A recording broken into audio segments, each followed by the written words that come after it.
All right, today we're going to talk about several things with the lower body. You see a lot of problems with the lower body, especially with the younger kids, older guys. You see a lot of information about there about how to use the hips, how to use the lower body. So that's what we're going to cover today. One of the first things that I see with especially younger kids is the idea of them being front hip dominant. What I mean by that, you're going to see kids that really start to swing open, or they start to stride open. And some of the problems or some of the ways we try to fix this is putting boards behind where they're stepping in a straight line. But what's actually going on is their idea of opening their hips is just simply opening up the front hip. What we've got to understand is that the power comes from our back hip. So we're going to create a feel. The first drill I would recommend these kids doing is go ahead and completely close off that front leg. And then with the back, we're going to cheat the back side just a little bit. You'll see that my foot turns in.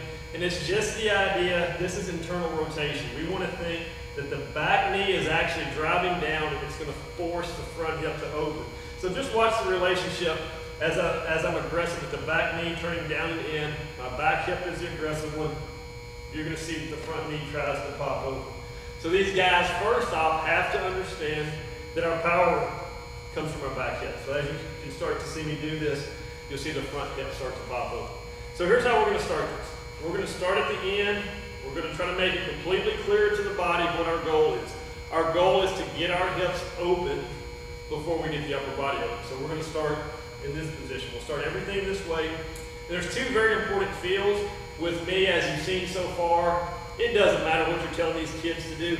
What can you get these kids to feel? Give them some ownership. So the first one, we're going to start here.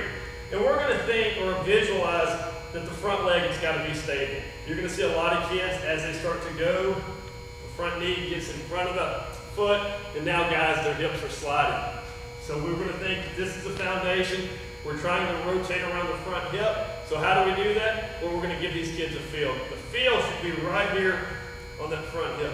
So you're going to ask them here, and the only thing that we're going to do is simply roll over the back foot to the pinky toe while I stabilize the front leg, and you're going to feel a pinch here. So the drill will start here, roll over, feel the pinch. Now that pinch is extremely important because then if you feel that pinch, the lower body's stable.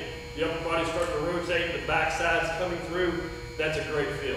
The second one is just the idea that the hips are opening before the upper body. Now in this position, we're cheated slightly. We're already open, so you might be able to slightly change the back foot. And we're going to get the idea that the back knee is driving in, feel the separation, through. A lot of information about separation out there. We'll go more into that later. But more importantly, have these guys feel the separation between upper and lower body. All right, the next progression, we're actually going to start to throw the ball here. With these, we're going to change the angle of the back foot. Again, we're trying to get across to these young guys that the back hip is where the power starts, or is where it's created. So we're going to turn the front foot in. The reason we do that, one is to get the feeling of tension. You're going to feel some tension in the hips. Two, we're going to over-exaggerate. Over-exaggerating, meaning I want these guys to step out of their comfort zone. If they're doing something here, we're trying to get them to here, we're just hoping to meet in the middle, but over-exaggerating. So the first drill, we're going to start, show you here, we're going to start by showing the bottom of the foot. You can start it this way. Some guys like to start it by showing just the sole of the foot. So we're going to be here, we're wider than shoulder width, we're at the end of the delivery. It's right before we get to throw, so we're going to position our body accordingly. We're going to be here. My only goal, we're going to keep it very simple.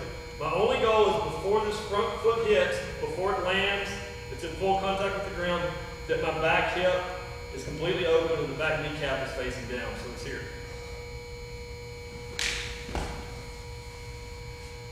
You're going to find too, the higher intensity, the harder they try to throw, the better this drill is going to work. So again, let's keep it simple. Let's think, how quickly can I get the back knee facing the ground? Now some kids are going to have some problems with this. You're going to see guys that take a short step. What I would suggest with that is let them know that it's okay to keep this foot elevated as long as possible, because again, the goal is just to get the back kneecap driving down.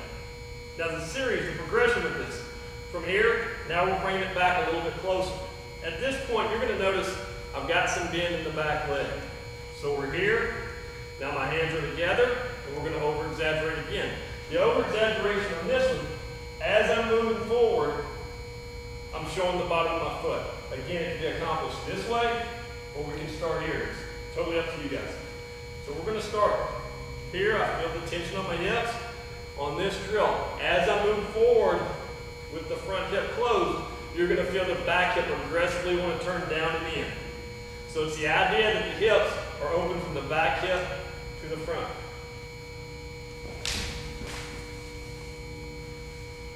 After each drill, ask these guys, what do you feel? What do you feel? Again, it's going to be here. Initially, I feel the tension. You can see the knees are close in distance, the back leg is bent. As I move, I'm showing the bottom of my foot. And then I'm going. All right, next drill. You're going to see a lot of guys that really struggle with this.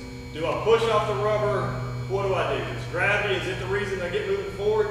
Before we start, let's think about what we're trying to accomplish. As a hitter, I ask these guys all the time, as I swing, where is the position of my head? Most guys are going to say it's middle back. That's right either way. But what a lot of guys do, and what you'll see with pitchers, is that the head starts to move forward. Anytime the head moves forward with the spine, it moves in front of the spine, it's going to start to kill any type of rotation. With separation, as we mentioned earlier, separation, torque, whatever you want to call it, it's the idea that you're rotating around a fixed point, the point being the spine. So anytime the head moves forward, you'll kill rotation, you'll kill any chance for separation.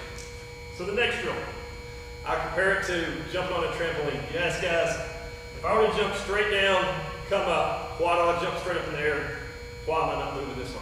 The reason's simple. As I drop down, my ankle, my knee, my hip, they're vertical. So that's where the energy's transferred. As a pitcher, we're trying to get it moving this way.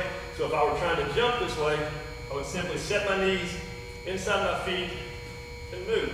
So we're going to look at it the same way. So one important position is at the back leg constantly. It has some flexion. It has some bend. I see a lot of guys with the back knee stiff. Anytime the back knee is stiff, I have to pull my hips. You'll see guys trying to spin. You squash the bug. That does nothing to my hips. It's just spinning my foot. So my aggressive, the key is being aggressive, getting the knees to turn down and in, and a few more points, but we'll get to that in just here in a second. So here we go. We're going to start with some bend. Now the key to this, one, that the front hip's closed. You can do that by hiding the thigh from the hitter, not showing the shoestrings, whatever cues that you want to use. But as I get to here, I'm thinking that my butt is slightly out in front of my shoulder. So I'm going to start better seeing from behind. I'm here. You can see my butt's out in front of my shoulders. A lot of kids you're going to see are starting straight up. Now the key to all this, how fast can I get this part of my body moving? So-called the core. We refer to it as the center mass. It's the top of the thigh to the belly button. And how you've got to think about this, very important. It's like peer pressure. The faster this gets going, the faster your arm has to keep up. If you're riding a bicycle, your buddy's riding a bicycle, he takes off in front of you, well, you've got to go just as fast, if not faster than him to catch up. So that's the idea. Speed up this part of the body, the rest is sure to follow. So we're going to start here, butt slightly out in front.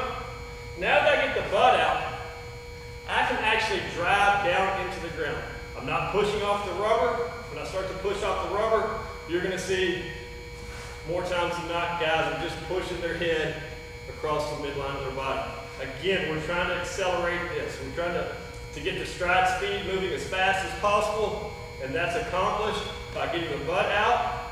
Once the butt's out, you can see with this drill, butt's out, I drive, it's pushing. I hate to use the word push. When I think of guys pushing, I see guys getting to the top, locking up the back leg. So that cue doesn't work for me.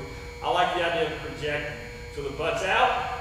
As it's out, I can aggressively work down into the ground. It's driving my hips forward. So it's going to be here. That's what you're going to see a lot of guys struggle with.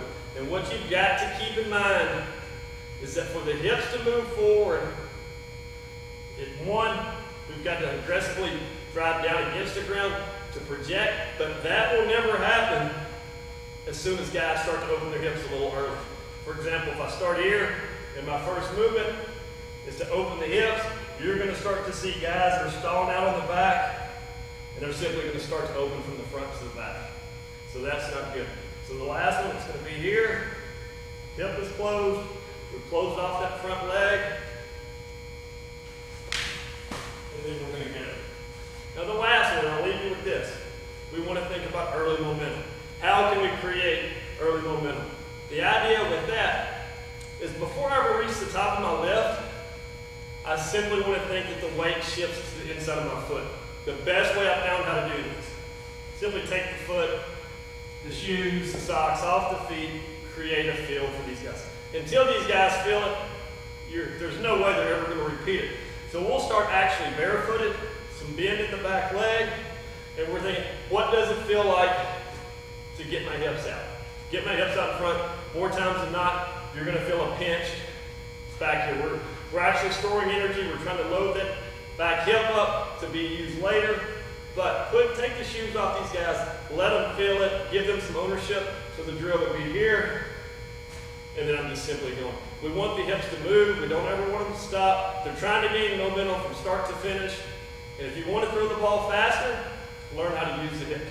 It's all about how fast can I get this moving, and everything else is going to follow.